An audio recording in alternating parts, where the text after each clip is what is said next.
Hello दोस्तों, आप सबका स्वागत है आपके इस चैनल में। आज के इस वीडियो में हम देखने वाले हैं रासायनिक अभिक्रिया एवं समीकरण, जो आपका कक्षा 10 का पहला पार्ट है। उस पार्ट को आज के इस वीडियो में हम देखेंगे। ठीक है, तो सबसे पहले हम समझते हैं कि रासायनिक अभिक्रिया हम किसे कहते हैं। तो देखिए दोस्तों, रासायनिक अभिक्रिया हम किसे कहते हैं। वैसी अभिक्रिया जिनमें दो या दो से अधिक पदार्थ मिलकर नए गुणधर्म वाले नए पदार्थ का निर्माण करते हैं, उसे हम क्या कहते हैं, रासायनिक अभिक्रिया कहते हैं। ठीक है, उदाहरण के तौर पर हम देखेंगे, जैसे कि लोहे पर जंग लगना। ठीक, जब क्या होता है, लोहे पर जंग लगता है तो क्या होता है, वो लोहा धीरे धीरे संचारित होने लगता है, मतलब उसका खत्म हो जाता है। ठीक है, या फिर आप देखेंगे भोजन का पाचन। भोजन का पाचन हमारे शरीर में होता है, वो रासायनिक अभिक्रिया का उदाहरण है। ठीक है, या फिर आप देखेंगे दूध से दही बनना। तो दूध से जो दही बनता है ना, वो एक कीड़ा के कारण बनता है, उनका नाम क्या है, लैक्टोबैसिलस जो होता है, उससे बनता है। तो इन सभी क्रियाओं को हम क्या कहते हैं, रासायनिक अभिक्रिया। ठीक है, या फिर आप इसे उदाहरण के तौर पे देख सकते हैं, जैसे कि H2 प्लस O2 दोनों मिलके, ये हाइड्रोजन आपका क्या है, गैस है, ये ऑक्सीजन भी आपका गैस है, दोनों मिलके क्या बनाता है, H2O यानी जल बनाता है। ये बैलेंस करने के लिए आगे 2 दिया गया है। ठीक है, H2 प्लस O2 H2O यानी ये आपका जल है दोस्तों। ठीक है ना, ये आपका क्या है, हाइड्रोजन, ये है ऑक्सीजन, दोनों मिलके जल का निर्माण करते हैं। तो ऐसी अभिक्रिया को हम क्या कहते हैं, रासायनिक अभिक्रिया कहते हैं। ठीक है, यहाँ तक क्लियर हो गया। अब हम देखेंगे रासायनिक अभिक्रिया को हम कैसे पहचानें, पहचानने का तरीका क्या है। तो दोस्तों, उसके लिए मैं आपको एक उदाहरण के जैसा मैं आपको यहाँ पे बताया हूँ, उसको देखिए आप। तो देखिए, सबसे पहला हमारा उदाहरण है कि पहचानने का तरीका, कि पदार्थ की स्थिति में परिवर्तन। ठीक है, जब भी कभी रासायनिक अभिक्रिया होगा तो उसके पदार्थ की स्थिति में परिवर्तन होगा दोस्तों। ठीक है, दूसरा है पदार्थ का रंग बदलना। जैसे कि मान लीजिए आपका जो है दूध से दही बन रहा है, तो दूध का रंग देखिएगा और दही का रंग देखिएगा, थोड़ा सा भिन्न भिन्न होता है, मतलब अलग अलग टाइप का होता है। ठीक है, इसमें गहरा होगा या फिर कुछ और होगा, उजाला होगा, तो क्या होता है, रंग में बदलता है। ठीक है, या फिर आप तीसरा में देख सकते हैं गर्मी का अवशोषण। ठीक है, तो हमने ये 3 पॉइंट देखे कि हम पहचानने का तरीका को, और भी तरीके हैं। ठीक है ना, तो मैं आपको 3 ही लिखा देता हूं अभी। अब हम देखेंगे अभिकारक को। ठीक है, तो दोस्तों यहाँ से देखिएगा, अभिकारक किसे कहते हैं, ऐसे पदार्थ जो किसी रासायनिक अभिक्रिया में हिस्सा लेते हैं उन्हें अभिकारक कहा जाता है। ठीक है, हम उदाहरण के तौर पे यहाँ समझेंगे दोस्तों नीचे। ठीक है, अब हम देखते हैं उत्पाद को। ठीक, तो देखिए उत्पाद क्या है, उत्पाद का हम अगर ये करें उसका परिभाषा कि हम उत्पाद किसे कहेंगे, तो उसके लिए है ऐसे पदार्थ जिनका निर्माण रासायनिक अभिक्रिया में होता है उन्हें उत्पाद कहते हैं। ठीक है, उदाहरण में देखिए दोस्तों, उदाहरण को देखिएगा तो आप समझ में आ जाएगा आपको। देखिए यहाँ पे, देखिए ये जो है ना, ये आपका क्या है, अभिकारक है, ये दोनों। ठीक है, ये जो दोनों है आपका, ये क्या है, अभिकारक। मैं यहाँ लिख देता हूं,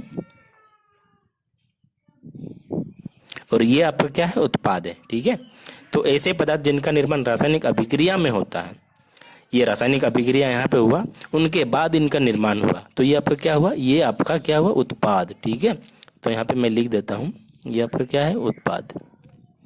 यहाँ तक क्लियर है दोस्तों। अब हम नेक्स्ट देखते हैं आगे। अगला है हमारे पास दोस्तों रासायनिक समीकरण। ठीक है, तो रासायनिक समीकरण को हम कैसे परिभाषित करें, तो देखिए यहाँ से, किसी रासायनिक अभिक्रिया का उसमें भाग लेने वाले पदार्थों के प्रतीकों तथा सूत्रों के माध्यम से संक्षिप्त प्रदर्शित करना रासायनिक समीकरण कहलाता है। ठीक है, रासायनिक अभिक्रिया रासायनिक समीकरण द्वारा निरूपित की जाती है। यहाँ समझे, नहीं समझे तो कोई बात नहीं। जैसे कि देखिए यहाँ पे उदाहरण के तौर पे समझे कि मैग्नीशियम फीते को जब वायु की उपस्थिति में जलाते हैं तो क्या कहता है, मैग्नीशियम ऑक्साइड में वो परिवर्तित हो जाता है। इसे क्या कहते हैं, ये रासायनिक समीकरण का एक उदाहरण है दोस्तों। ठीक है, जब कोई आपका मैग्नीशियम फीता होगा, उसको अगर हम वायु की उपस्थिति में जलाएंगे तो क्या होगा, वो मैग्नीशियम ऑक्साइड में परिवर्तित होगा। ठीक, यहाँ पे देखिए Mg ये आपका मैग्नीशियम है, प्लस O2 ये आपका ऑक्सीजन है, जलाते हैं तो क्या होता है, MgO यानी मैग्नीशियम ऑक्साइड बनता है। ठीक है, अब हम देखेंगे रासायनिक अभिक्रियाओं के प्रकार, ये कितने प्रकार के होते हैं। तो यहाँ से देखिए आपका है रासायनिक अभिक्रियाओं के प्रकार। पहला आपका संयोजन अभिक्रिया, दूसरा है वियोजन या अपघटन, अगर अपघटन पूछे तो इसी का डेफिनेशन को लिखना है, ठीक है। अगर वियोजन पूछे तो इसी का डेफिनेशन को लिखना है, ठीक है। तीसरा है आपका विस्थापन अभिक्रिया, चौथा है आपका द्वि विस्थापन अभिक्रिया, पांचवा है आपका उपचयन एवं अपचयन, ठीक है। तो अब हम एक एक करके इन सभी अभिक्रियाओं को पढ़ेंगे, ठीक है ना। तो सबसे पहले हम देखते हैं संयोजन अभिक्रिया। संयोजन अभिक्रिया हम किसे कहते हैं? संयोजन का मतलब क्या होता है? संयोजन का मतलब दो मतलब है जुड़ना, ठीक है ना, संयोजन होना। और वियोजन का मतलब क्या होता है? अलग होना, ठीक है ना। तो संयोजन का मतलब होता है जुड़ना। तो इसी चीज से आप समझे कि संयोजन का आप डेफिनेशन देखिए, परिभाषा को, कि इस अभिक्रिया में दो या दो से अधिक अभिकारकों से एक एकल उत्पाद का निर्माण होता है। बात को समझे कि दो उत्पाद या फिर दो अभिकारक मिलके क्या करते हैं कि एकल उत्पाद का निर्माण करते हैं, ठीक है। यहाँ आप उदाहरण के तौर पे देखिए, बुझा हुआ चूना का निर्माण, ठीक है। देखिए आपका ये है CaO, यानी क्या है ये? कैल्शियम ऑक्साइड प्लस जल H2O, ये आपका सॉलिड, ये आपका लिक्विड, ठीक है ना। अब जब कभी हम कैल्शियम ऑक्साइड और जल को मिलाते हैं तो हमें क्या मिलता है? कैल्शियम हाइड्रोक्साइड, यानी बुझा हुआ चूना मिलता है। ये आपका बुझा हुआ चूना का सूत्र है दोस्तों, CaOH2, ठीक है। ये आपका बुझा हुआ चूना है। तो ये आपका संयोजन अभिक्रिया का उदाहरण है। अब हम देखते हैं वियोजन या अपघटन अभिक्रिया को।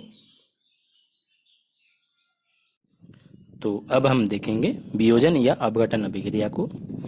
तो इसका डेफिनेशन है दोस्तों, वैसी अभिक्रिया जिसमें एकल अभिकारक टूटकर दो या दो से अधिक उत्पाद का निर्माण करते हैं, उन्हें हम क्या कहते हैं? वियोजन या अपघटन अभिक्रिया कहते हैं, ठीक है। तो देखिए वियोजन अभिक्रिया तीन प्रकार की होती है। कौन कौन सी? एक है आपका विद्युत वियोजन, दूसरा है ऊष्मीय वियोजन, तीसरा है प्रकाशीय वियोजन, ठीक है। तो हम एक एक करके इन तीनों को पढ़ेंगे अभी। पहला देखिए आपका है विद्युत वियोजन। विद्युत के द्वारा किया गया वियोजन विद्युत वियोजन कहलाता है। उदाहरण में देखिए दोस्तों, ये आपका H2O यानी जल है। विद्युत के द्वारा हम इसका जब वियोजन कर रहे हैं तो इसमें हाइड्रोजन और ऑक्सीजन में दो पार्ट में क्या हो रहा है? अलग हो रहा है। वियोजन हो रहा है मतलब अलग हो रहा है। इसी को हम क्या कहेंगे? विद्युत वियोजन कहेंगे, ठीक।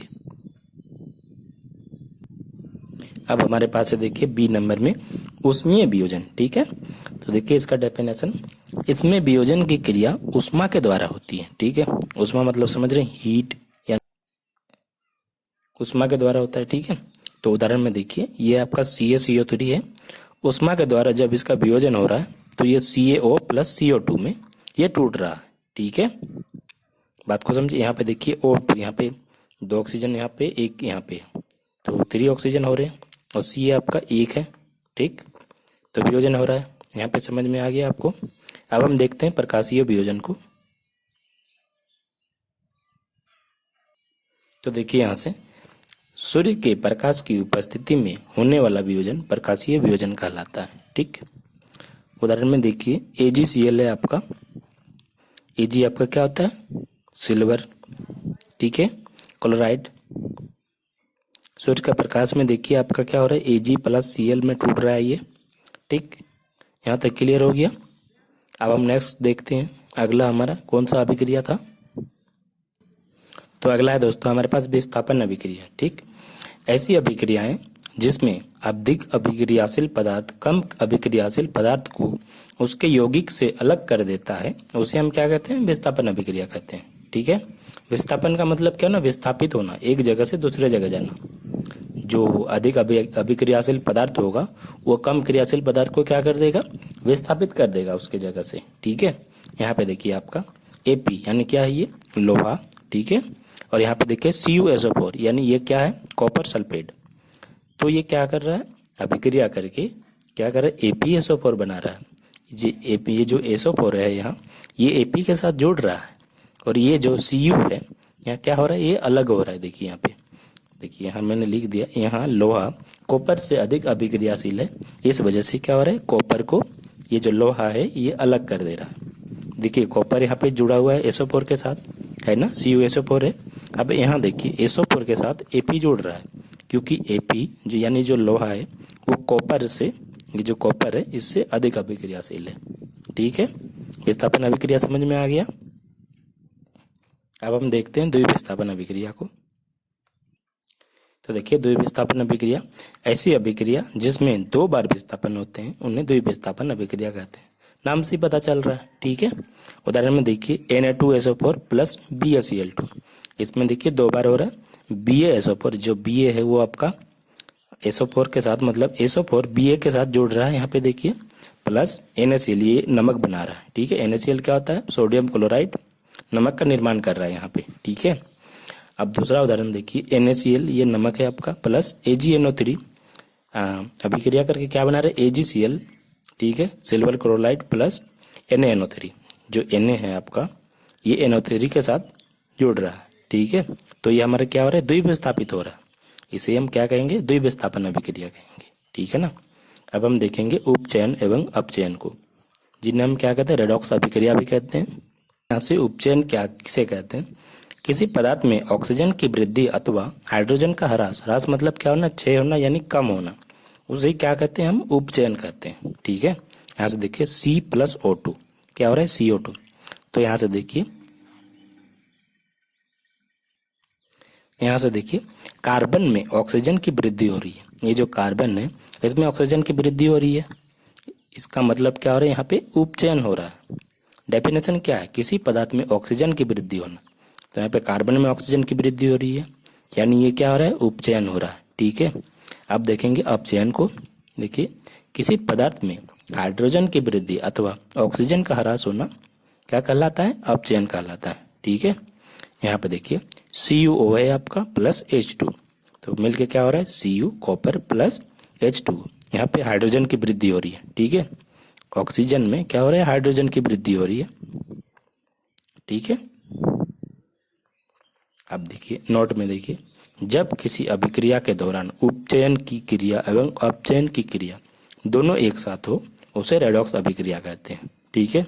ये आपसे पूछ सकता है दोस्तों। अब हम नेक्स्ट को देखते हैं। तो हमारे पास है देखिए संचारण। संचारण किसे कहते हैं? वह प्रक्रिया जिसमें धातु हवा, जल एवं नमी से अभिक्रिया करती है तो धातु की सतह संचारित हो जाती है, मतलब क्षरण हो जाता है उसका, यानी हानि हो जाता है, आप गलना स्टार्ट हो जाता है, आप ये हिसाब से कह सकते हैं, गल जाता है, ठीक है। ऐसी प्रक्रिया को क्या कहते हैं? संचारण कहते हैं। उदाहरण के तौर पे हम देखेंगे लोहे पर जंग लगना, चांदी में काली परत जमना, ये क्या है? संचारण के उदाहरण है, ठीक है। तो संचारण से हम बचाव कैसे कर सकते हैं दोस्तों? उसके लिए देखिए मैंने आपको बताया 3 पॉइंट। जस्तीकरण, ठीक है, किसी भी धातु में आप जस्ते की परत चढ़ा के संचारण से आप उसे बचा सकते हैं, ठीक है। दूसरा उपाय है धातु की सतह को पेंट लगाकर, आप देखते होंगे लोहे में पेंट लगाया जाता है, तो क्या होता है? संचारण से बचाया जाता है उसे, ठीक है। अब तीसरा देखिए, धातु की सतह पर तेल या ग्रीस लगाकर हम उसे संचारण से बचा सकते हैं, ठीक है। अगला है हमारे पास दोस्तों देखिए विकृत गंधिता, ठीक है। तो विकृत गंधिता हम किसे कहेंगे? भोजन में उपस्थित वसा एवं तेल का वायु की उपस्थिति में उपचयन, जिससे उसका स्वाद एवं गंध बदलकर बदबूदार होता है। भोजन का इस प्रकार खराब होना विकृत गंधिता कहलाता है। समझे दोस्तों? जैसे कि कोई भोजन को आप वायु की उपस्थिति में रखते हैं तो क्या होता है? वो सड़ने लगता है, उससे गंध आने लगता है, ठीक है। तो इसी को हम क्या कहेंगे? विकृत गंधिता कहेंगे। तो इससे बचाव क्या कर सकते हैं हम? देखिए यहाँ से पॉइंट मैंने यहाँ पे लिख दिया है, तो इससे बचाव के तरीके, ठीक। वसायुक्त पदार्थों में एंटीऑक्सीडेंट डालने पर, तो जो वसायुक्त पदार्थ होते हैं ना दोस्तों, उसमें एंटीऑक्सीडेंट मतलब ऑक्सीजन का प्रतिकारक डालने पर क्या होता है? वो खराब नहीं होता है जल्दी आसानी से, ठीक है। या फिर आप देखते होंगे वो जो चिप्स के पैकेट होते हैं उनमें क्या होते हैं? देखिए खाने के पैकेटों में ऑक्सीजन को हटाकर नाइट्रोजन गैस भरने पर, तो आप सोचते होंगे दोस्तों उसमें हवा भरा रहता है, हवा तो नहीं, उसमें ऑक्सीजन नहीं रहता, ठीक है ना, उसमें नाइट्रोजन रहता है, तभी जाके वो आपका खाने का जो अंदर में जो रहता है चिप्स वगैरह वो खराब नहीं होता है, ठीक है ना। अब हम देखेंगे ऊष्मा के आधार पर रासायनिक अभिक्रिया के प्रकार। तो यहाँ से देखिए दोस्तों, ऊष्मा के आधार पर रासायनिक अभिक्रिया के कितने प्रकार होते हैं? 2 प्रकार, ठीक है। ऊष्माक्षेपी अभिक्रिया एवं ऊष्माशोषी अभिक्रिया, ठीक। ऊष्माक्षेपी को हम देखते हैं, ऐसी अभिक्रिया जिसमें अभिक्रिया के समय ऊष्मा निकलती है उसे क्या कहते हैं? ऊष्माक्षेपी अभिक्रिया कहते हैं, साधारण सी बात है। तो देखिए यहाँ पे उदाहरण में CH4 ये आपका क्या है? गैस है, प्लस O2 क्या है? ये गैस है, क्या कर रहे हैं यहाँ पे? CO2 का निर्माण कर रहा है, ये भी गैस है, कार्बन डाइऑक्साइड प्लस 2H2 यानी जल का निर्माण है, कार्बन डाइऑक्साइड प्लस जल का निर्माण कर रहे हैं यहाँ पे, ठीक है। अब देखिए यहाँ पे ऊष्माशोषी अभिक्रिया, वैसी अभिक्रिया जिसमें ऊष्मा का शोषण होता है उसे हम क्या कहते हैं? ऊष्माशोषी अभिक्रिया कहते हैं। ठीक, यहाँ पे देखिए BaOH equal two plus NH4Cl, यहाँ पे देखिए BaCl, Ba यहाँ Cl के साथ जुड़ रहा है, बेरियम क्लोराइड प्लस NH4OH।